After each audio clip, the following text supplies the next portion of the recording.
Well, welcome BCOA board. This is wonderful to see all your smiling faces. The sun is out and it's cold and we're maybe have snow at the end of the week. What an exciting week. And vaccines are coming and some people are already vaccinated, so this is great. So I want to welcome everyone. I want to let you know that we will be recording the meeting.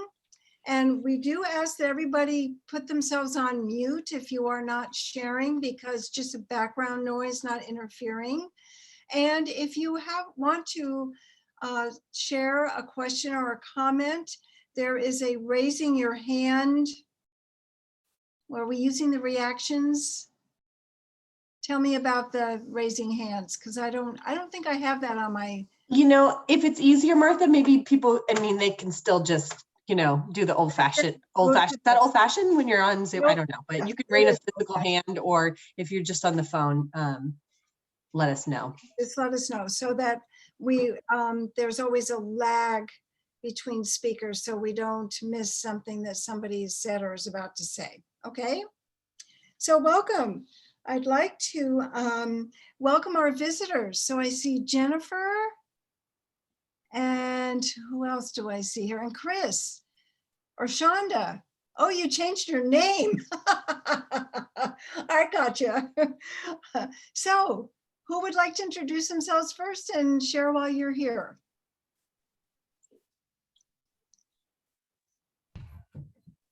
I guess I can go first. Wonderful. I'm here, I'm actually here because of Chris. And Chris and I are working together to try to, our concern is about seniors getting information about COVID vaccines, and that information getting to them in a non-internet way, like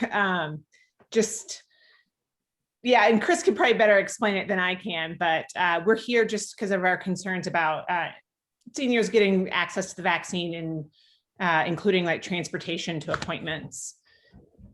Wonderful. And things like that. So I'll let Chris take over. Sorry, I'm going to interrupt for just 1 second. Martha, since we are going to do elections today, do we have somebody that's open to taking minutes? I forgot to ask. We need a secretary for just this meeting until we do election of officers at the end. Would anybody be available to do that? Please. I can do it. I did it last. Unless someone else wants to do it, I can do it. You did a fabulous job if you're willing, Sunita. You did a fabulous That's job. fine. That's great. Okay. Thank you so much. So Chris, take it away. Okay, I'll take it away. I'm kind of used to doing that. Well, we'll let you.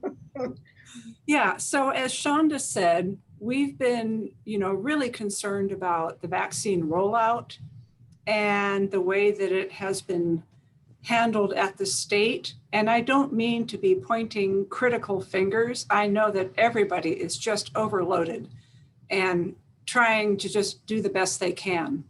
But we have some pretty significant concerns that we have been emailing and writing to policymakers, and we don't really feel like we're getting very far. And so just 30 seconds on my background so you kind of know where I'm coming from. I am a CPA in a public accounting firm downtown. And this last year, I moved my dad into independent living. He's got caregivers coming twice a day. He's got cognitive impairment. So I work only with nonprofit organizations, and I'm an auditor. And right now, I'm really afraid for what is the potential for the seniors to be victimized with identity theft issues. And I think I'm getting ahead of myself, but let me back up another second. So I started writing when I saw that the communication method that the state was planning on using was almost strictly internet-based, knowing that senior citizens, especially those with cognitive impairment, mild dementia, lacking computers, cannot access that. So I wrote to Patrick Allen and Rachel Banks. I wrote to the House committee that's dealing with the COVID stuff.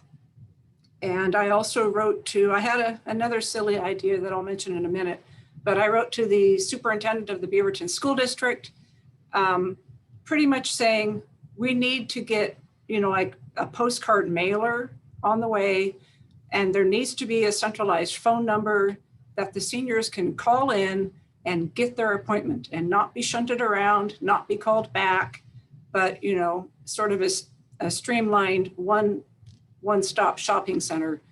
And then I also said transportation needs to be lined up and organized for, a certain number of these seniors.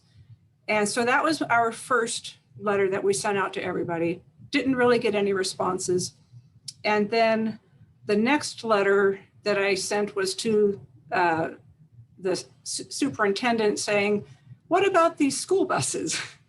And what about these bus drivers that may have received vaccines? And is there some sort of MOU or intergovernmental agreement that might be considered for the school districts that have some capacity not being used, and the OHA or the counties that need, transportation resources? So no response on that. And and then the last thing that Shonda and I have been working together on is essentially we are trolling next door and looking for, volunteers that want to help. But as we're doing that, my auditor red flags are going up because there are people getting personally identifiable information from these vulnerable senior citizens. And by that, I mean, they are getting birth dates, insurance card numbers, names and addresses. They're getting everything they need to commit identity theft. And these seniors are desperate and they're giving it out. They don't know actually who they're giving it to, but this is, it's not as bad of a catastrophe as the pandemic, clearly, because that's life and death. But the fact that seniors are reduced to this position where they have to rely on a complete stranger who sees them on somewhere like Nextdoor or some other social media platform, and they're giving out this information and there's no control over it. There's no protections in place. So that's kind of why I'm here and why Shonda is here. She has been one of these saints that is trying to help seniors get these appointments, but who knows who else is out there. So anyways, that's why I'm here. I wrote to you guys last week, and I think Carley said, this might be a good group to talk to, share concerns, and maybe see if we can get some sort of organizational impact going, as opposed to solo people, doing stuff. Right. Well, you're going to play a big part in one of the next parts of our agenda, Chris and Shonda. So thank you.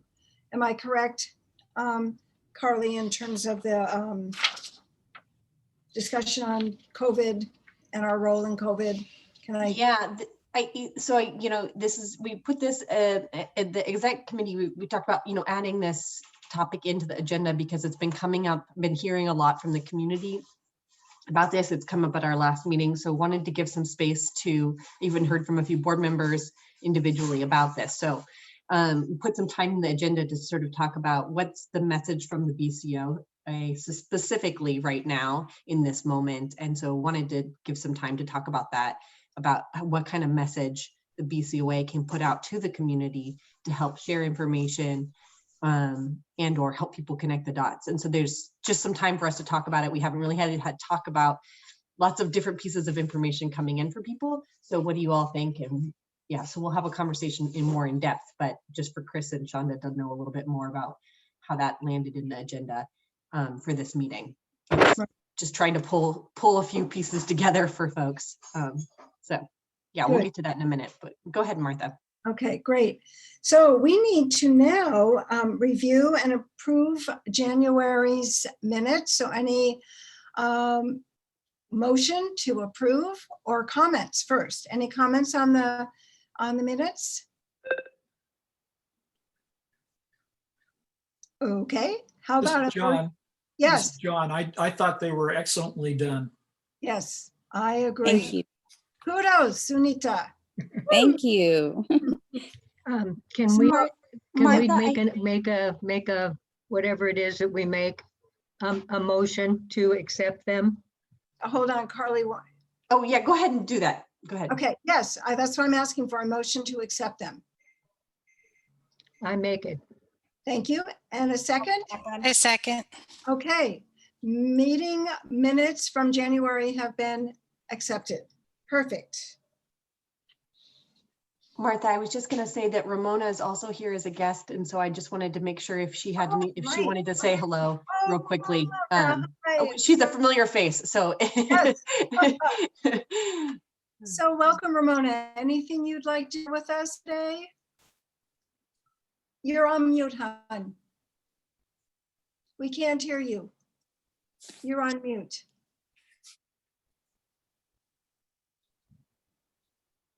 I Great. had nothing in particular. I am just here attending as I hope to be regularly each month. Wonderful. And Ramona is from Viva Village. Yes. Yes, perfect. Martha, Yes, I think technically we need to, after we second the motion, I think we need to have a vote. we do. Okay, a vote to accept the meeting minutes. I don't think we've ever done that. Have we, Carly? I don't know that we've been consistent about that. Well, Take a vote. Go ahead. All in Yes, yeah, favor of go ahead. accepting the minutes from January? Raise your hands. Since I put it, I don't know if I should be. Thank you. Minutes accepted. Okay. See, you learn something new every day. Mhm. Okay, Question, please. Yes, Bev. on the minutes. Now, are we not putting them on the website anymore? We are. They're up now. Oh, are they? I checked this morning and I did not see them. So, okay, very good. Okay, Thank so you. minutes are on the website. Great. Okay, the next item on our agenda is to review the bylaws.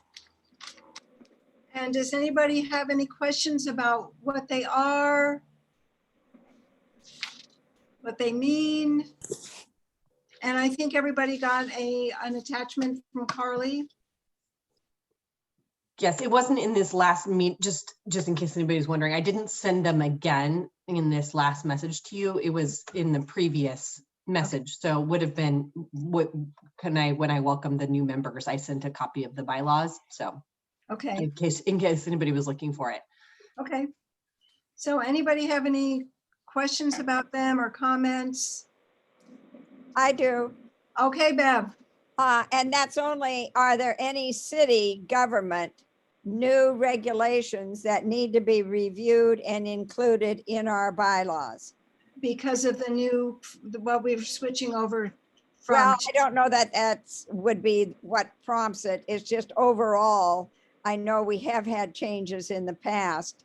And so I'm asking, is there any reason to believe we need to do any checking, or has that been done and there are no revisions? Well, I'm going to pass that on to Carly because I only have what I have and it seems the same that it was last year. So, Yeah. Carly? And maybe Allison also might want to chime in if there's anything you know that I don't know in terms of that question. I'm happy to ask the coordinator. I'll ask Lanny and their team if there's been any changes that other bylaws. I know a lot of other boards are making changes to their bylaws, but I don't know that there's anything that needs to be universally applied. The things that have been, I don't think it needs to go in the bylaws, have been just changes around, recording the Zoom meetings and like adapting to the online environment. Those are the kinds of changes, but I don't think it necessarily has to be reflected in the bylaws. So there's none that I know of immediately, but I'm happy to follow up and see if there is anything. Okay. And unless you have anything you want to add to that, if there's anything you can think of. Yeah, I don't, from a counselor point of view, I haven't heard anything. When I was on the Arts Commission, we reviewed and updated the bylaws and did it kind of in a closed system. I don't think we had to make sure that that matched with any other board or commission. So I think that you have some leverage here to just do what fits for this committee without worrying that there's going to be some kind of domino effect through the other committees. Okay. So for right now, our bylaws seem to be working. We don't have to make any changes. Okay. From the city perspective, from that question. And I just wanted to read the purpose of our committee so that we're all coming from the same perspective. Maybe not always, we're always going to have different ideas, but according to the Beaverton Code 2.03.315, the purpose of the board is to discover and examine the issues and concerns of the aging population in the city of Beaverton and offer representation, information, and education regarding these issues. So does that still fit us? Yeah? Yes, for me. Yes for you? Lou, yes? Anybody else have anything they'd like to add? Just so we're all on the same page. Okay, great. So take it away, Carley. Thanks so much, Martha, and thanks for letting me facilitate a little bit today. And I appreciate your thoughtfulness. And I just want to add to what you just said, Martha, that, if folks, if it does become apparent that there's things in the bylaws that need to shift over time, there is a process for updating that and can go through that. We just kind of try to save the changes for one review and process, so that it's not something that we have to do all of the time, but we, make any changes that need to happen all happen at once kind of deal, but can certainly revisit that in the future. So, so a couple things here. I know we talked about last meeting, the retreat, and what we've done historically was to do a retreat where we set aside time to talk about our goals and objectives. And it really, after our last meeting, was in full transparency, was just really struggling to figure out exactly a good way to be able to structure that conversation. And I know that there were some ideas about whether or not we do a separate meeting or do it in the same meeting. So because this year is a little bit different, I'm going to try to sort of incorporate some of our thinking about this committee into the meeting time. There's no guest speaker today. And so have a little bit more time for discussion, a little bit focused discussion about where we're going. And I just want to add that I had a nice long conversation with the coordinator of all the boards and commissions. And given this COVID environment where we're all switching to online formats, pretty much all of the boards and commissions are going through this sort of conversation about their identity as a group and where they're going and how do you set goals. And it's a challenging time for every group to be able to sort of navigate those conversations. So we had a really good conversation about, what might we think about as a group, and we have several new members on the board trying to help support you, to onboard you into this space and figuring that out and navigating it. So all of those things being said, that led to this idea of let's start the conversation today with a little bit more of a narrow focus, with the hopes that that's going to help get us rolling here and get some things underway. And then we can continue. And if we need to set a separate time to be able to have a broader conversation, we can do that. But for the time being, let's be a little bit more focused. And so that's what led to the couple of agenda items here around our discussion. And I'm going to mention the two things that I wanted to hear from you all and to engage everybody in a conversation around. So two topics. One is this idea of, in thinking about as a group, where are we going, is thinking, what are other similar boards doing? What are other city boards doing in other places that are related, that have something that's different kinds of committees on aging or a similar type of board in different places? And so this is that first topic there, is around thinking about that. And having a conversation. And then the second thing, and I think that it might make more sense for us to reverse the order of these discussions, is this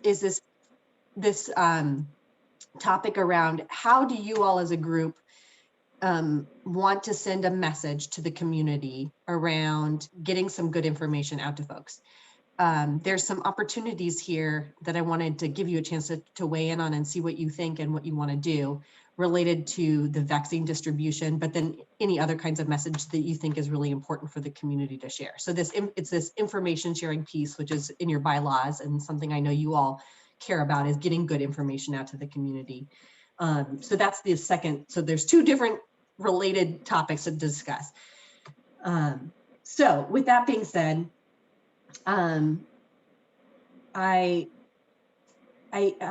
let's. Do you have a preference? I put it in one order, but then now that I'm thinking about it, I think it makes more sense to go in the opposite and to reverse it and to talk about information sharing with the community. Folks, is there any objection to starting with that topic first? No. Okay. Okay. So that topic there is, so let me give you a little bit more information for the new members. So here's some possibilities as we start to engage in this conversation.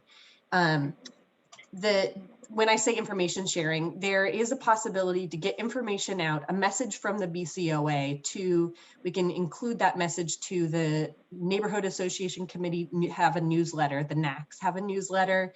We can share that with the Cultural Inclusion Team's newsletter. We can put something in the Your City magazine, which goes up to all the Beaverton households. And we can put it on our website. So when I say information sharing and a message from the BCOA with whatever content you want to be included in that, those are the places we can distribute that message to. And I can help to facilitate that. So I know not everybody is familiar with what it means when we talk about getting that word out, like where that actually goes. I mean, I know that the arts has their own, but I think it's a little bit, it probably won't fit in the art content necessarily, although they may be interested in hearing if there's something that pertains particularly.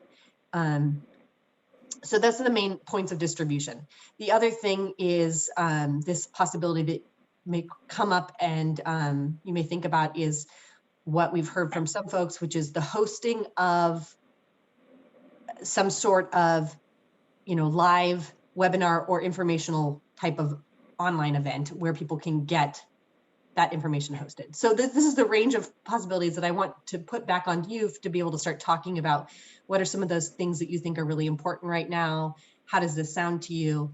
And sharing. But I wanted to sort of keep the scope of like, we are not going to be doing an in-person event right now, as we know. And we also aren't necessarily going to be the doers as a committee ourselves of some of that work, but some pieces of it, yes, but we're not necessarily going to become the hub of, like, we probably can't within our capacity create a phone line to be that place where people call, right? If that makes sense. But we could potentially like coordinate and make sure that that's helping to support that happening. So with all of those kinds of little bits of information, I've been talking for too long, but I want you to all sort of put that out on you. Now I want to hear some of your thoughts and ideas on what you think of this. So Bev and then John. You want me to go first? Yeah, Bev, yeah, go for it. Okay. Are many people aware with the 211 number? Yes. I mean, I don't know others. Okay, that is an excellent resource. And one idea would be to make sure that our committee and contact information for our committee are on that, and also providing a description of BCOA to them so that people could get to someone. I find them extremely useful across a number of categories. They have a wealth of information. So I would recommend that we consider that. Okay. Thanks, Bev. John, what were you going to add? Yeah, well, I'm not sure that contact information for BCOA is going to be valuable to older folks trying to get the injections, the vaccines. what we really need to do is to ensure that the older folks know how to get into and sign up for these vaccinations. And right now it's kind of a mess. I hear that within 2 hours, all of the slots for this week and maybe beyond were filled. And there's something like 1,000 people on the waiting list on 211.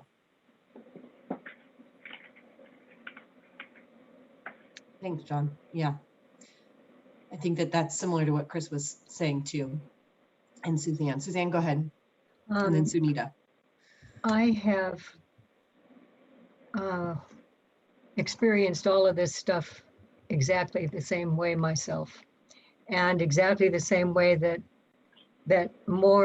all of my, I have to say all of my people that I talk to have expressed the same thing.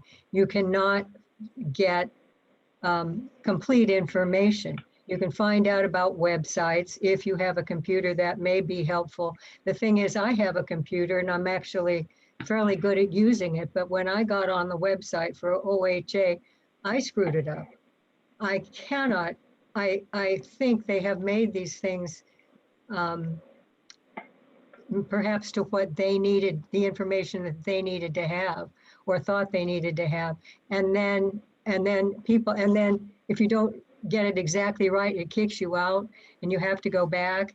And there's no way once you, I mean, there are a lot of things wrong with these things. So so sharing with the people that are volunteer, that are coming, that have been here today talking already, I have been sending emails and letters and calling up and et cetera, trying to get them to understand that they have to they make this very simple and give them maybe a phone number like 211 and appointments. Maybe there's a whole group at 211 that needs to be making appointments because these people can't do it. And then of course there's the transportation thing and everything else, but to start with, they need to have the appointment. And I mean, it is impossible. It really is. It really is frustrating. And especially when you don't know anything and you're scared. So I think whatever that we could do, I think Bev's idea is really good. 211 has been helpful. They've been one of the more helpful telephone numbers I've called besides OHSU. They have a special COVID information line that's very helpful too. Always more helpful, of course, if you happen to be OHSU patients, but still helpful. And I think that the older people need to know that maybe they can try this and it might work, you know, and because nothing else is working for them.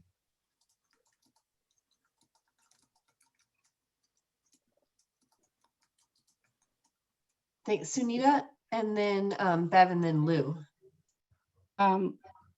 So all the things, I think right now for the seniors, one of the most like important thing is how to get the vaccine, and the to get it printed in all the newsletter, I think is helpful.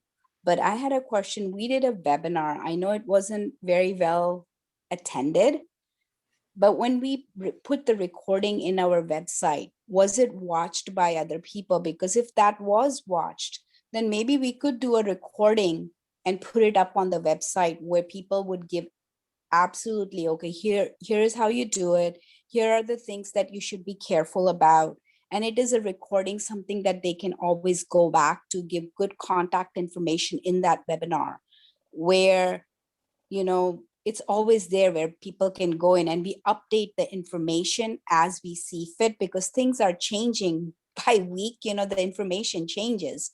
So was it well watched, do you think? Because Carley, I don't know that information. Was it worth, do you think it would be worth it to put a recording on our website where people can watch all these things, like how to get a vaccine? What are the things, like I liked what Chris said, you know, there are things that we need to watch out because there's a lot of fraud and seniors are very, you know, vulnerable to that, where they can give out the information that they are not supposed to be giving out. So what are the things that they should be watching for? So. Thanks, Anita. I wrote that down. your idea there. I'd have to talk to our IT people to see how many people have watched it. I know that somebody shared it and shared it with some outside groups. Somebody in this space shared it with some other folks. And then it was watched by whoever, I can't recall who shared it. But I'm just going to write down some of those ideas and I can follow up out of curiosity to see if we did get much traffic on it afterwards. Yeah. Okay. Yeah. Thank you. Yeah. Lou and Bev. Lou, do you want me to go first? Oh, go ahead, Bev. I'll go Okay. after you. Now, I have also found that the Washington County Health Department is excellent. They have actually walked me through some information. A couple of weeks ago, they did a pop-up clinic out at Tualatin Valley Fire and Rescue, and I was able to pull that up, and I had a choice of times for 2 different days. So I think part of the problem is I feel there actually are resources out there for a lot of the information, but we don't know it exists and how to get to it. I would also have a concern about the aging population having access and skill in using a website or the computer on themselves. The other thing I was wondering about is for the majority of the population, are we talking about people who are living in their homes? And do they have assistance coming into their home? And should we identify providers of that kind of care and see what they are doing? I'm not sure how many people who are aging do not have someone going into their home. And Lou, you may have a little more information on that because of the project you did. Are there a lot of people who have no one coming into their home? Bev, I'm sorry, I don't know what I don't know what you're talking about. I'm not working with caregivers or doing any of that kind of work. No, but you did the telephoning to find out how many people. That's what I was wondering. In that, did you identify whether people are? No. Okay. No. I'll get offline with you, but yeah, that's not in my scope or I do anything with that. Okay. Yeah.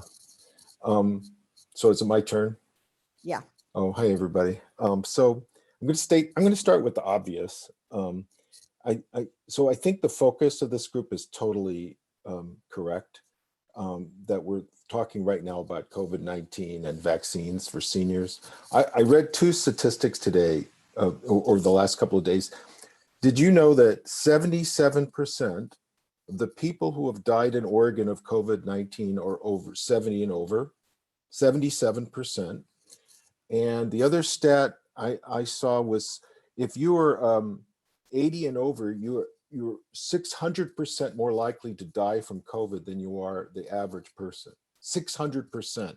So I state that because I think this is the mission. This feels like the vision. And the credit to John. John's been had the whip hand out for some time about the vaccine and that we need to focus on that. So my kudos to John. It's just, and so sorry for that long preamble. And I apologize. I guess I'm upset. That's where I'm coming from right now. I'm passionate and upset by the rollout in Oregon on the vaccine. And Chris, thank you for kicking this off of what you said. But I think I will point fingers. I think that the state has done a terrible job, and I won't go into the whole gamut of all the things that's been screwed up. But my opinion is I feel like right now at this moment in time, helping with information is not as important as advocacy of the vision of what we think we should be doing in the state. And I think that's sort of urgent. I mean, because right now I work for OHSU. My wife works for the state of Oregon, so I have access to a lot of inside email, and it's a mess, right? And I think we all get that from watching the news.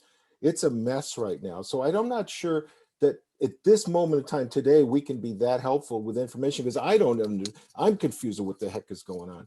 So I'm where I'm coming from is advocacy. I think we should have lay out some basic principles of what we think should be the priorities and strategies of rolling out the vaccine for seniors, and send that, either have this go through the city council or send it out ourselves. I've seen that the Oregon I can't say the word. The Oregon why am I having trouble with that? Gerontological. Thank you. They've sent out a statement criticizing the state. AARP is criticizing the state. I mean, I have my own ideas what basically we should doing. Like, we shouldn't be sending seniors to the convention center or the airport right now. Only those are people. I mean, it's too far to drive. The convention center is not safe for seniors. Relying mostly on the internet and having a Hunger Games situation, to try to get in the system. Why are we having 80-year-olds sign up this week, and then they're only a tiny portion of the 80-year-olds are going to sign up, and now we're rolling in the 75-year-olds next week? I mean, I can go on and on of the things. Why aren't we sending the vaccine out to like senior centers or the LC Stir, or getting it where the seniors can get to it more conveniently? Anyway, everyone here probably has better ideas or other ideas of what we should do, but I'll get to the final. I'm sorry, I'm just upset. That's just talking about upsets me. I feel like the best thing maybe we could do, or a most effective thing we could do, is advocate for what we think should be done. And so I'll stop there, and I'm sorry I took so much time. I appreciate that, Lou. Thank you for weighing in. I think Chris, and then John. Yes, thank you for saying that. I just want to echo again that until we have a statewide, or at least a county-wide, organized, one-stop shopping center for a phone call, everything that everybody else does is going to be scattered and siloed and inefficient.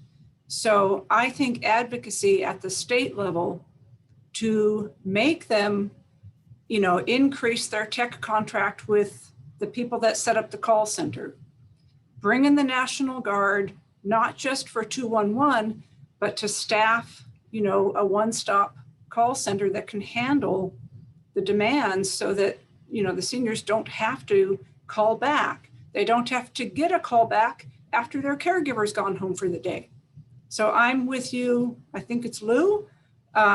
Advocacy at the state level for a one-stop center somehow. Yeah, I'd like to point out a couple of things. Part of the problem, well, there's two aspects to the problem that I see with the vaccines. There's a shortage of supply, and we know that, and it's being sent out piecemeal.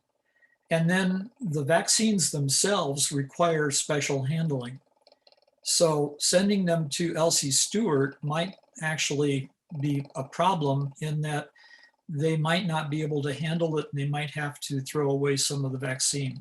Yeah, because of the temperature requirements. I didn't mean, I just mean, I think there's got to be a better way than making somebody, an 85-year-old in Beaverton, try to figure out how to get to the airport when they don't drive, or to the convention center where they can't walk. Definitely. I mean, I have to believe that there's a better way than those. Right now, those are the only two options I'm aware of. And I'm plugged in. I work at OHSU. My wife worked for the state. And I was just giving you an example. Maybe we could send trucks out with the frozen. Something has to be better than what we're doing now. I feel like the state there's not a priority for seniors right now, and solutions for seniors. And so I'm trying to rack my brains of what we can do that's could be effective or helpful in any way. So yes, probably LC Stir is not the right place, but we have to do better than the airport only or the convention center.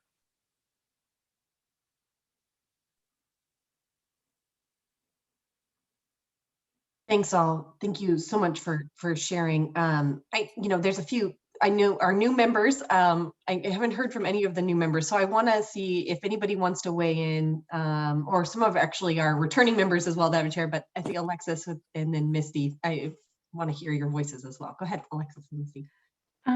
Yeah, I've been trying to, like everyone, get as much information as possible from various online resources. And I was just wondering if maybe Allison or maybe somebody who works a little bit more closely with the city council has heard something that's maybe not available on Oregon Live or K2 or something. Is there anything in the pipe works, any rumors about more vaccines coming or different implementation plans? Or is it just kind of be status quo for a little while until we can figure out something else in the future? Yeah, and just to say, I've been biting my tongue while everyone's sharing, just to honor the process of all of the members giving their ideas. But yes, to weigh in on that, the county are the ones that get most of the information from the state, and they're the ones that are working most closely with distribution. At the city level, the council doesn't have a lot of sway on distribution of the vaccines, and the amount of information that's coming into council is it's not like we're on the late breaking like inside track on what the next moves are. And honestly, to echo some of the statements here, it's like whiplash hearing the news come out each day on who's getting to the front of the line, who isn't getting to the front of the line, how is the distribution going? And I have my own thoughts on that too. And I think I share a lot of your frustrations. I think that one of the reasons why we have committees like this is because we need agitators that are bringing things to the council, making proclamations, pushing on the council to either help stand up additional resources to empower our boards and commissions to move on ideas that they've got. And I'm happy to go into that further on my agenda item on ways to engage with the council. I don't want to get us too sidetracked here. But to one other idea that got floated out there, how do we get this information out to people, and how can the BCOA be a part of sharing information? One idea that came to mind is going to different websites and trying to sift through them can be kind of difficult, but just having those, sorry, that's my dog. Having those just images, like static images that are fed into people's social media feeds. A lot of folks have Facebook and have other social media that they can scroll through, and seeing those blocks of text that just say, here's where the resources are. Here's some of the quick grabs that don't contain hyperlinks, just the top level information on where things are, where they can go find information. It might be a nice touch to have something that's branded to the BCOA for Beaverton residents, could be shared on Nextdoor, other places that we know our residents look for information, and then just distill it down into the top bullet points that we think are important for perhaps that week. Or even, more often than that, as the news becomes available.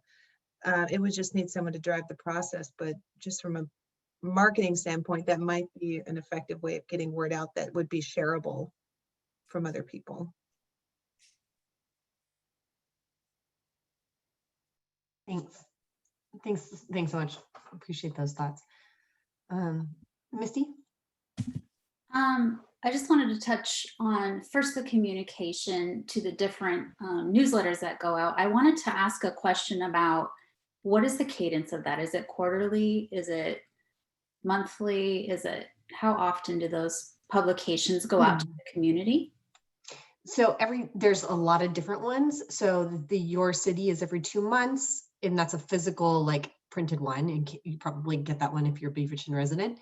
And then the various ones are typically like once a month for some of those newsletters, but then there's also the social media that's daily. And that's the ones that Allison was just talking about, posting on Nextdoor. City has an account on Nextdoor.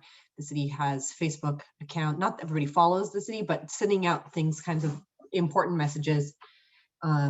some of that gets filtered through the marketing department that decides on like, how many messages they're sending out about a various topic. So they might not want it to be a daily thing, but we could definitely send something out through the BCOA, like from the BCOA, if there is that, the top bullets as has kind of been talked about. And that's not to exclude this advocacy conversation, which is also something we can continue to talk about, but just on that point.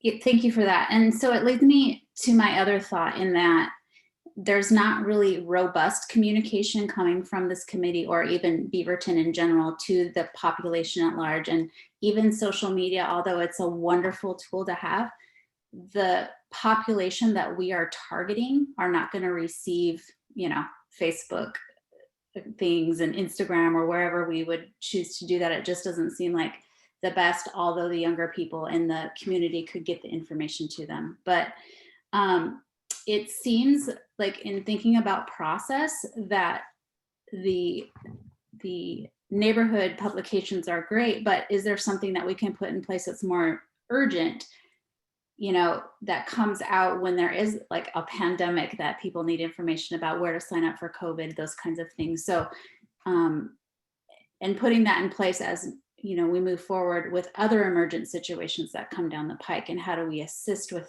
the elderly getting the message other than on the web. And then as I was listening to everyone speak about Nextdoor and such, it made me, I have a two-part question, maybe a comment. So in thinking about the county, what is their current process? Do we need to tap into that? And then secondly, can the city put together volunteers that sign off from a privacy standpoint to assist those elderly members in the community sign up for the COVID clinics? And then just wanted to mention to Lou, just a comment about the reason why it's staggered for injections, the way like all the 80-year-olds sign up for this week and the 75-year-olds sign up next week, is because of the way the injections are received and the cadence of those. So when you receive one vaccination, then you have to wait 3 solid weeks before you get your second one. So it's a way of getting people going on their schedule to receive the vaccinations, if that makes any sense. So. Thanks, Misty. I appreciate Yeah, that. I think my point was it doesn't make sense to have the next stagger so close when they know the supply's not there. Then you have this whole another group of people now joining in when we haven't even finished off the 80-year-olds. It's unrealistic and it's unfair, and it looks more like they're trying to just say, well, look, we've got all these people now, they're in the pipeline, but it's not true. So yeah, I understand about the 3 weeks, and yeah, I'm very familiar with that, but I think there should be a bigger stagger. If they don't have the supply, why they're overcommitting and overcommitting and underperforming. So yeah. Susan, and then Laura, did you raise your hand? Oh, okay. Go ahead, Susan. I agree with everything that's been said and the same frustrations and everything. I do have, maybe it's the cynic in me, but the cynic in me says that we're probably not going to be able to change this. We're probably not going to be able to change the distribution, possibly can change the sites. But as you know, I'm not sure how much pull we will have in that area. But I agree with the fact of advocacy. But one of my concerns would be looking at the fact that maybe that change, I mean, we're well into the vaccination process right now, probably about halfway, I guess. Maybe not quite that far. But looking at that, I'm wondering if there's some way to get more information on, I certainly agree with the wait for transportation for people if those sites aren't changed and if they aren't closer. And also something maybe like a what to expect. As a personal example, I'm not eligible yet for the vaccine. I wish I was, but my daughter just went out to the Oregon Convention Center. She's an educator, and when she came back, she told me, she says it was pretty easy when you're getting there and getting in, and the process was very slick. But what she told me was, she said there was almost an hour of standing, and you were moving slowly, but it was almost a full hour, and there was no place to sit, no place for people to rest in between. And she told me, because I have some back problems, and she says, you'd have been miserable at the end of that hour, not because the process wasn't smooth, but because of what to expect. So I'm wondering if maybe it isn't a way to let people know, even though once you're able to get, and I haven't been there personally, this is secondhand based on that, but I have heard it from some other people that there's a lot of standing. And so maybe even some advocacy to the sites of, we need places for people to sit, or ways for them to get some reprieve of some type. So I guess that's where, I agree with everything that's been said, and I think it's very important, and I'm as frustrated as everyone else is. But I do think that maybe we need to do something about the current situation until we can advocate. It would be nice to have something in place for the next thing that comes along. But so that's where I'm coming from. John, I know you raised your hand. I see Laura hasn't weighed in yet, so I wanted to ask Laura. Go ahead. First of all, before I forget, Lou, I share your passion, so thank you for being so eloquent when I'm not. I had two questions. Number one, I see us as, we are obviously very Beaverton centric, and this is a statewide issue. So part of what I think is, as we prepare ourselves to deal with our population that's close at hand, even though we may not be able, I agree with you that we may not be able to change the statewide the way they do it, but if we can have, figure out something in place for our population, that's where we might be more effective. But my next question is, and I know that I've seen this, I've read it, and I've heard it. Dentists can give this vaccine if they could get it to give. That would be a much easier way to get it to the population, because dentists are located in neighborhoods. So is there any way to somehow use that as part of our distribution, or a plan, or a way to connect people? Because dentists are a little bit more trustworthy than someone just right off the street. Just a thought. Yeah, John, and then Bev. Okay, a couple of things. First of all, with the particular vaccines that we have available right now, and the need for the supercooling of them, and then need for using them right away, probably dentists wouldn't work. Right now, apparently there are a couple of pharmacies that are going to be getting some supplies, and they have worked out the logistics of keeping these vaccines so that they can be used in an appropriate manner. That's the first thing. The second thing is that if we look at things we can do, I'm going to share my desktop for just a moment. Hang on one second. Okay. John, before you share, I just wanted to sort of, I've heard a few different ideas about like possible strategies that might be done. And I was just gonna, if you want to hold that thought for just a second before you share more on strategies, because I'm thinking, as we are having this conversation, one thing that I'm picking, there's a couple different threads. One is having some information that's available to our community to either know where to go or know what to expect. There's several different things you've all said, here's what you can expect if you do, here's where you go to get some information to address that it's coming from a quality source, right? It's coming from the Beaverton Committee on Aging, it's reputable. So for those who do have that access, and maybe we try to just send that out in all of the places we can think of. I can look and see if there's something printed we could send in addition. I'd have to look into that, to the question that was earlier asked. I think Misty was asking about ways to get that message out that's not electronic.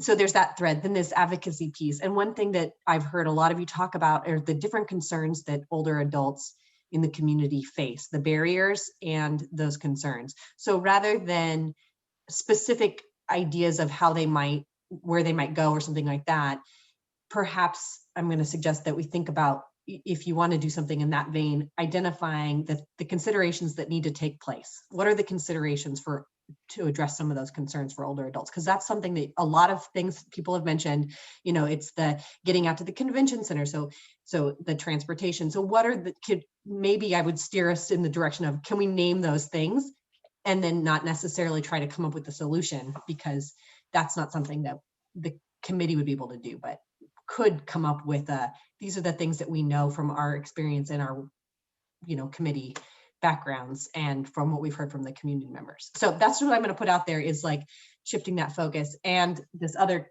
thing Martha's probably concerned about, the time which I know we've taken a long time in this conversation, and it's a huge topic. So maybe we just a couple more minutes on this, deciding where you want to go, Martha. Well, I'm not at all concerned about the time. I want to come back to the advocacy, because I think that the advocacy piece seems like it's an umbrella under which many issues fall. So I would like to see us come up with something that we're going to actually do at the end of this meeting, that we have a task that we're going to do something. I don't know what that looks like, but there's been a lot of discussion. And I think it's now time to come to the drawing board. And what can we do? Postcards. I don't know what it looks like, but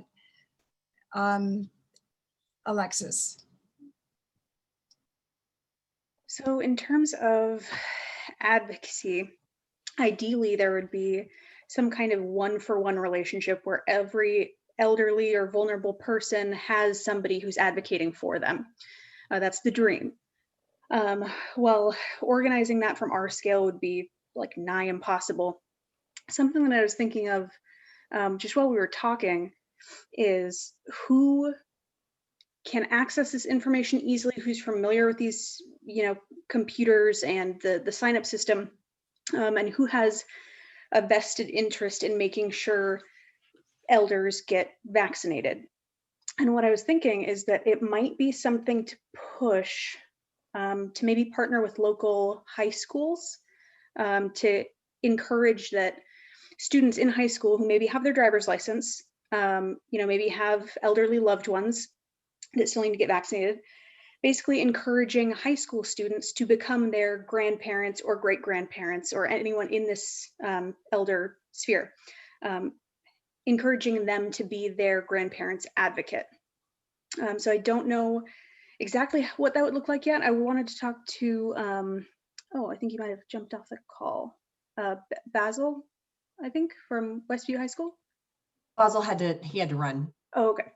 But I saw we had a couple high schoolers in the last couple meeting. And so I didn't know if that was feasible. That's something we could or should work on or advocate for. Because that might cover getting the information out to a lot of people with somebody who's familiar with the online resource, and potentially having a transportation solution for a lot of these people. Thanks, Alexis. Appreciate that. And Shonda, I see your hand there, and Bev, I know you wanted to add something as well. So I can. So let's go Bev and then Shonda. Thanks. Okay. I understood that we'd like some action at the end of this. Is that correct? Of what we're going to do. What about contacting Washington County, finding out what their plan is? I mean, we are not the only agency who is wallowing in this huge problem. Let's find out what is occurring there, how they can incorporate. One idea in getting information out or getting to the people who need assistance is the city able to do a flyer that would invite people of a certain age who did not have anyone to assist them to call one of us and get a volunteer system. The village would probably be willing to help on this. We can't do it alone. I think we need other agencies. And if we did nothing else but link up that person who had no one to provide assistance with someone to walk them through this. If nothing else, if they knew I have someone who cares and I can call that person and they're going to help me through this maze. So calling the county, what is the county planning on doing? Having the city send out a flyer in the mail to anyone over a certain age who would like somebody to help them walk through this process. And then that person helping them through the process. And in the meantime, identifying transportation, like the youth would be great to do that, or anybody who's interested. That flyer that the city, and I'm not sure, Allison, if the city could do anything in asking for volunteers in our community to be there for the elderly citizen who needs help. That's all I have said. Sorry if I'm muting myself. So we have a city council meeting tonight. It starts at 6:30 and there's a visitor comment section at the top of the hour.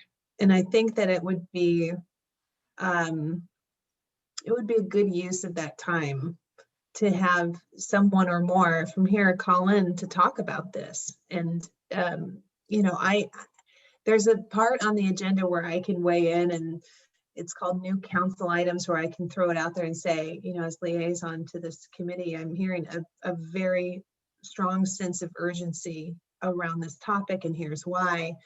But I think talking about it from your experience and your role on the committee would also be really helpful. So it's just something to consider, since it is tonight. And, you know, this conversation is getting us all fired up thinking about this, and that it's, the news is pulling this in so many different directions, but to the comment made earlier, 600% more likely is pretty urgent.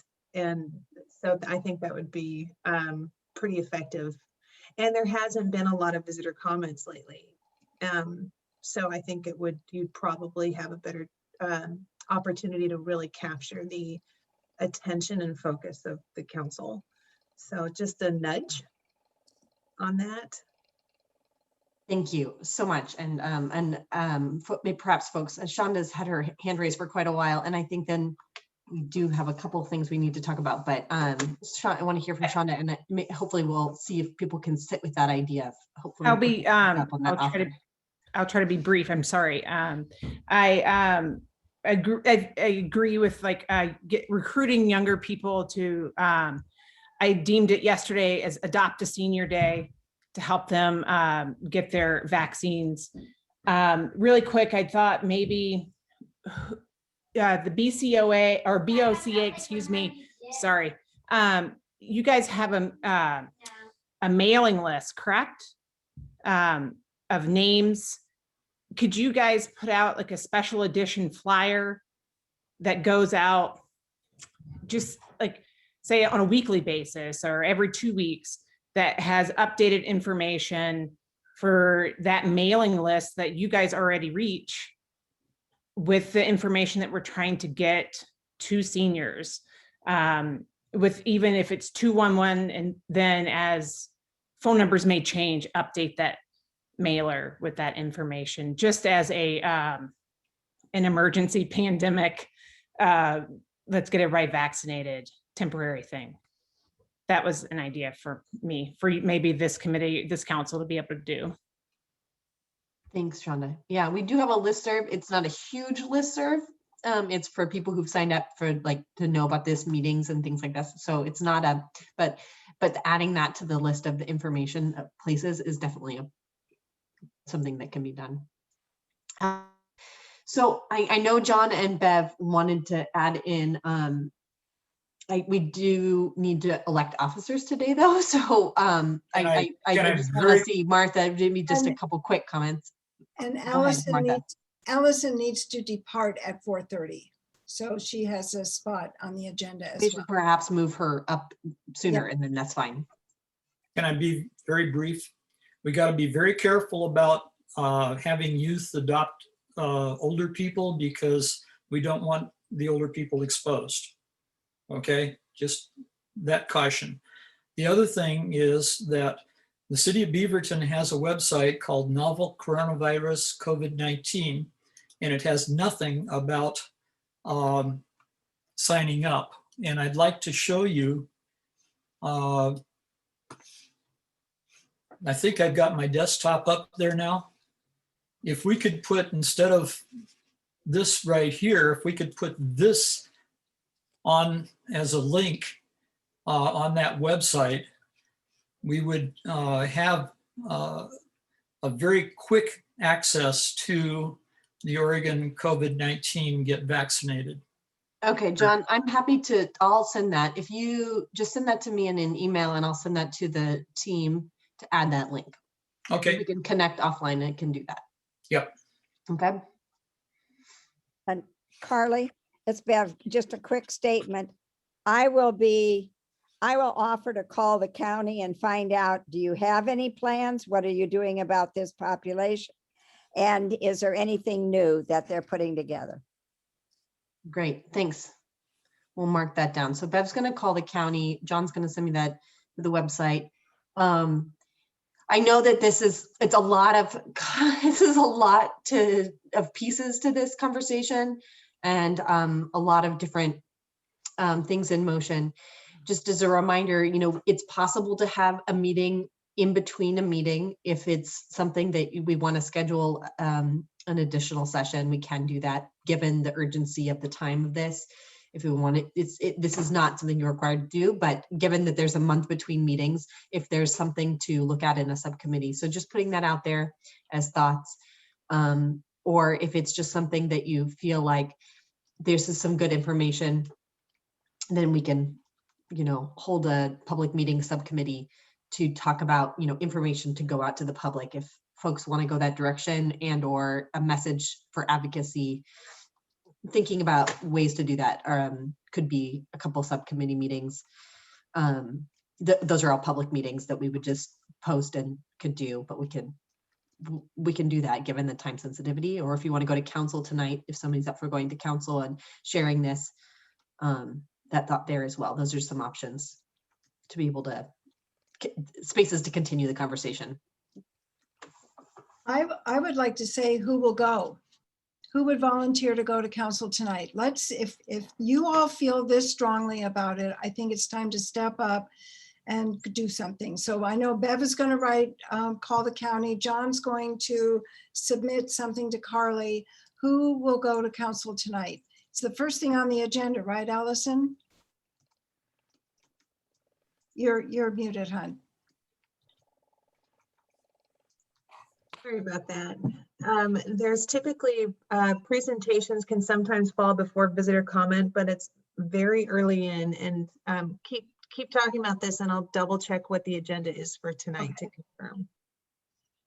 So, yes, Alexis, I'm sorry. I'll go to council tonight. 6:30 tonight. Yep, 6:30. Would anyone else like to join Alexis? Okay, great. Thank you so much, Alexis. I won't go to the meeting tonight, but I will also go through the proposed COVID and find out if there are timelines in there for distributing vaccines to the drugstores, to the pharmacies. Yeah, I know that's on the docket. Yeah, if it gets passed, it'll make it so much easier. Yeah. Thank you. Well done. We have three ideas and they're getting acted on. Good job, everybody. Okay, and then just an update for you. So the city council meeting, which starts at, it's at 6:15, but you can log on a little earlier than that if you want. The link is on the website. If you go to government and then city council, you can navigate your way to where the link is. Carley, maybe you can send that out. And looking at the agenda, there are no presentations at the front of the agenda. So right after roll call, it's going to go into visitor comment. And there's a phone number that you can use there. I will, let me see if I can pull that out, and then you can just call into that and they will queue you up so that you can take part during that period of the agenda.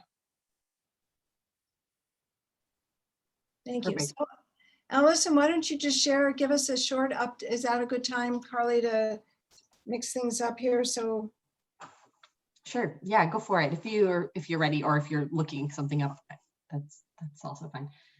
The council. short update, Allison, with what's happening with the city council. Sure. So much like last time, we're right in the middle of basically what our interim city manager has done is taken apart the entire structure on paper and put it all out on the table to see how it's operating. And so for the first like 5 or 6 weeks, that's really what it was about, was him just trying to get a sense. It's basically taking an engine apart and looking at it from every single vantage point and starting to put it back together. And one of the things that has really hamstrung the city in ways that no one really knew about was how the agendas for the city council meetings were structured. And he did something really interesting where he pulled them apart into this mind map that showed each of the council meetings out until I think mid-March, and then color coded the different departments, and then showed in a kind of a hierarchy of when they appeared on the agenda, different color codes to show different departments were presenting at like totally different parts of the night. So you had city staff that were just sitting dormant during meetings for hours, sometimes at a time, waiting for their turn. And there was just some really simple fixes that could be done to bring these things up and connect them so that people could call in during their portion of it or know when they could jump off. And then in addition to that, you could also see that there was a lot of like flurries of activity that would seem to just all fall on one day, and would be in the council meeting until like 11 o'clock midnight to get through all the items, and that there wasn't really a reason to, that there were presentations, there were updates and different discussion points that could be pulled and put onto other days. And not only that, but it allows you to get way more intentional about when you're talking about what, instead of it just being an organic, like raise your hand when you're ready to present. It's like, no, we're going to have you present the second Tuesday of this month. And it just allows the departments to prepare more intentionally and also know where they're going to be slotted in. And it'll allow us to build out the agendas in ways that may be tied to themes that we're hearing about, like either related to COVID or related to climate or related to other conversations that are percolating up in the community as being very important, that they want prioritized. So, and you would think, well, that's just probably how it's always been, but it hasn't been. So that's going to be a major shift in how, not only how we're structuring the agendas so that they're not as long, the city council meetings aren't as long, they're pretty stable in terms of expectancy from both the public and from department personnel and from the city council on how long we're all going to be there on any given day to talk about issues, which will dial in the amount of time we spend talking about things, and you know, just making sure we're bringing our A game to every single conversation. But it's also going to allow us, when we do talk about goal setting and the priorities that we want to cover each year, of making sure that it doesn't just stay on the priorities list, that it actually makes it onto the agendas for us to make some decisions around. And that's also been something that hasn't been consistent in years past. You'll hear a great idea at city council and then it just completely disappears and it doesn't get brought up again. And we don't want to see that happen. And I certainly do not want to see that happen. So that's really what's been going on right now. There's a flurry of things that are coming that I want to let you know about. There's no set dates for them right now because we are in the middle of completely restructuring out the agendas and when things will land. But the climate conversation is going to get picked up again about creating a climate action committee to start trying to figure out how to wrap our heads around implementing all the recommendations that were in the climate action plan. In conjunction with that, there's some garbage and recycling conversations that are going to happen. We're going to be looking at our contracts and franchise agreements with the providers for that. The plastic bag ban, the single-use plastic utensils, all of these things got put on hold because of COVID. And we have to wrap our heads around that. So there's a whole like environmental side of things that's coming up. But other than COVID response for businesses, there's not a lot of push and pull and shove on what has been talked about today. And I think a lot of this is squeaky wheel and building in a sense of urgency. So I would say yes to yay. I'm glad there's going to be some voices to this tonight at the meeting, but and then I'll wrap this up in the next 2 minutes.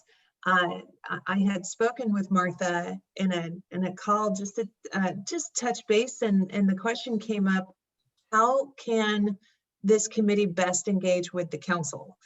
And I had an understanding of it, but I knew there were some gaps in it because I'm new to this. So I spoke with a fellow counselor about it, and I spoke with the city manager as well. And in addition to the visitor comment section, which can be very, very powerful, especially if you call in every single week, is this idea of an annual report. And every board and commission is supposed to give an annual report to the council.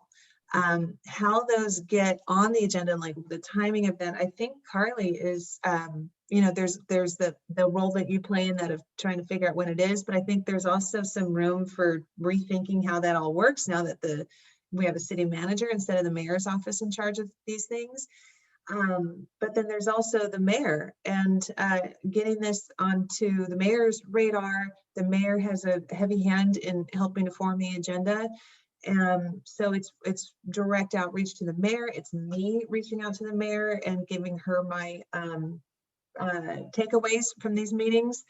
And then in addition to that, there's these things called proclamations, which can either come directly from a committee, can be sent to the entire council for the council to sign on to at large, like everybody. And you can also have it come from the office of the mayor. And these things are read during the city council. They're formalized documents, and they just shine a light on an issue. So there's several different ways. If you end up having a specific ask, that would be in the form of a report, bringing it before council, and starting the conversation on how the council should respond to that. So there's several different outlets, and I'm happy to brainstorm on that further, especially after the retreat, depending on what comes out of that, to make sure that you're getting the best platform you can for the ideas you're going to be generating. Thank you very much. Okay, I sort of took us out of order, but I wanted Allison to share before she had to leave.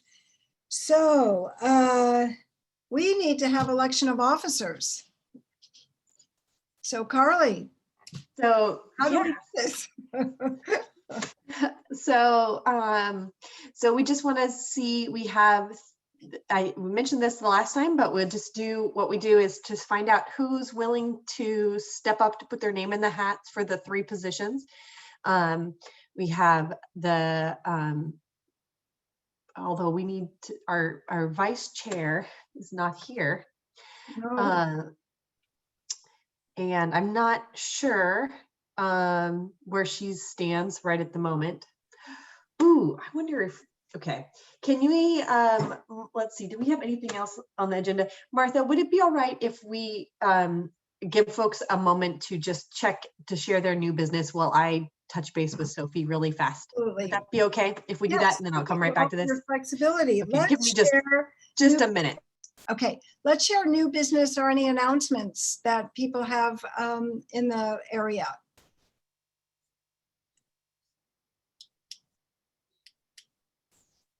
Well, I want to remind people about the H Cafe and the Deaf Cafe, which are being offered through Viva Village, the library, the county, and BCOA. And the library is changing their hours, so they are open every day now except for Thursday.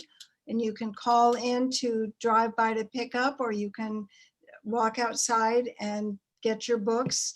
You do have to put your books on request. They're saying that's the easier way to get your books. What else is going on downtown that's helpful for everybody?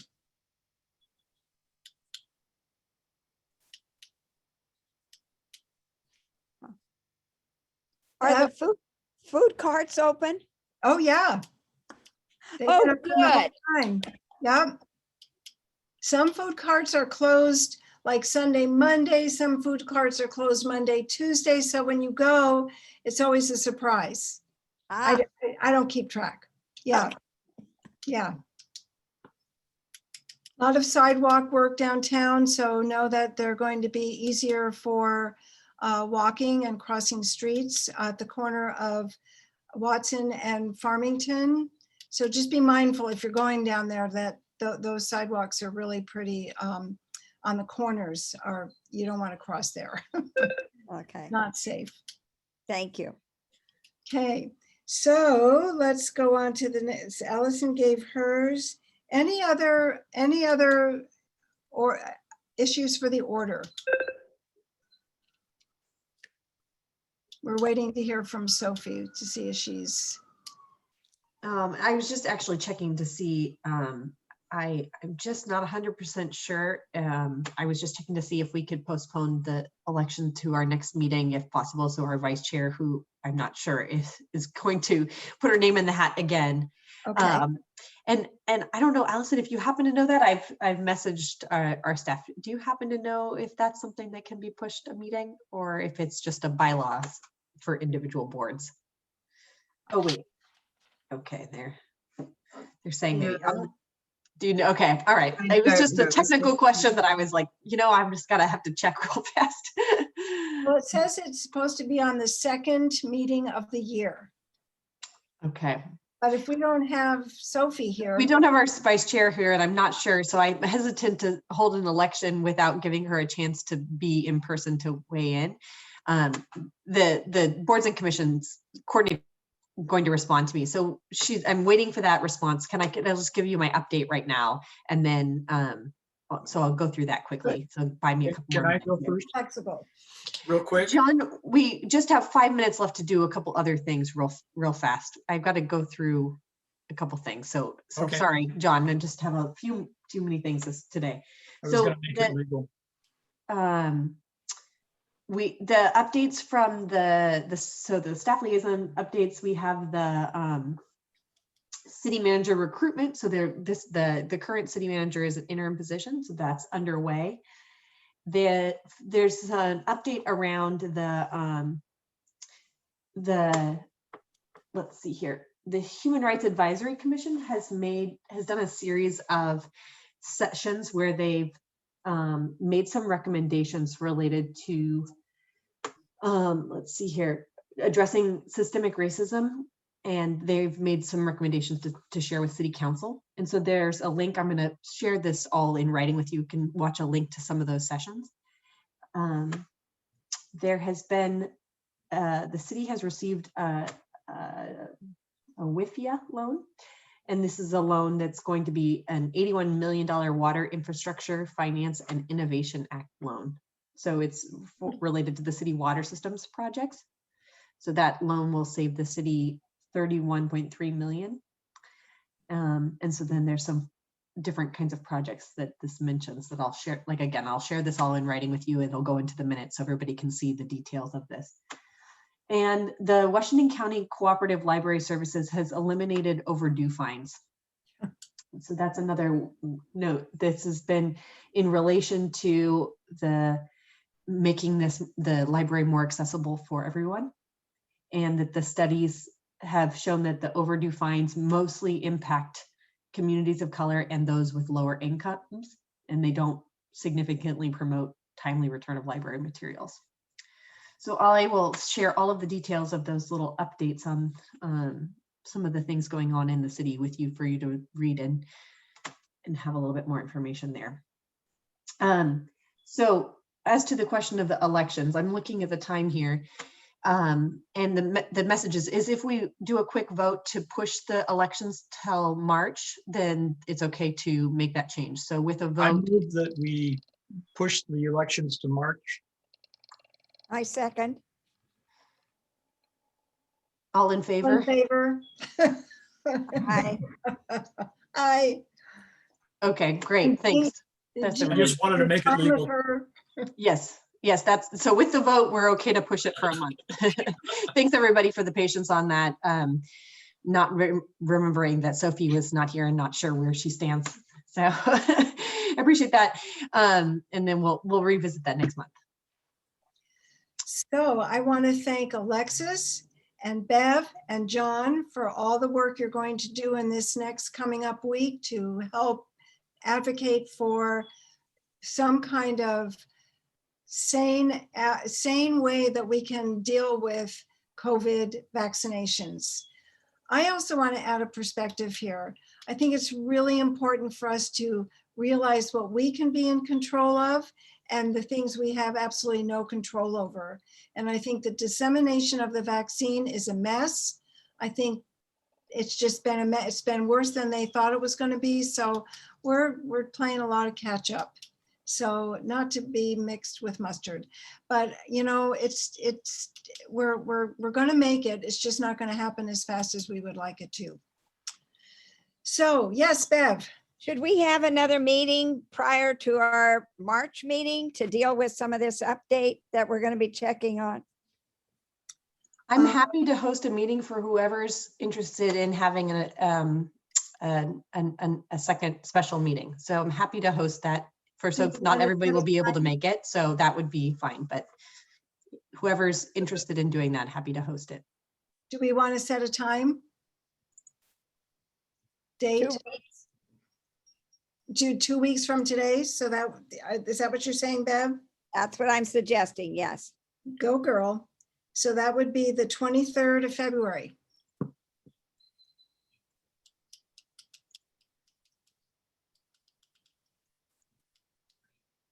So put it on the docket. Carley? Maybe a show of hands for who might be interested in something like that. I am interested, but I can't come. Oh, well, let's do another day then. There's We don't several have folks interested in having just a follow-up subcommittee to carry forward some of those ideas. Okay, so then would it be easier if I just send out a doodle poll with some options to right after this meeting for folks to just be able to weigh in, and then that way we can try to get everybody there?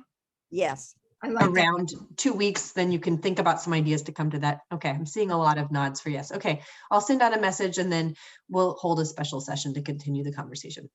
Thank you, I Bev. just want to say I appreciate you all so much for all of this passion and energy towards this. Yes. Really, you know, the responsiveness is appreciated. Total. So do I hear a motion to end our meeting for today? I so move. Thank you. And do I see a second? Thank you. And a vote? Second. That's already seconded. That's good. Well, everybody have a wonderful week. We'll hear from Carley and everybody. And thank you everyone for all of your ideas, passion, and Chandra and Chris, thank you for coming and spearing us on and inspiring us. So do we have your emails so we can be in touch with you? It's there in the chat. Yeah, I sent it to John when he asked for okay, it. so we'll get that from John. Thank you so much. So would it be okay to put it in the minutes, your contact information for your nonprofit? Certainly, it's actually my work email, and that's fine. I would like not my cell phone number to be in there. Okay, no, that's totally fine. Carley, can you send me the contact, what you would like to put it in the meeting minutes, because people might want to talk to them. So would that, sure. Yeah. Yeah. Chris, just let me know offline and we'll put the right thing. I'll send you that an would email. be great. Thank you. Thank you so much. Thank you, guys. Yeah. Have a Thank great you all day. so much. Thank It's you, really good to everyone. see you all. I Bye. appreciate this. Bye-bye. Bye, everyone. Bye.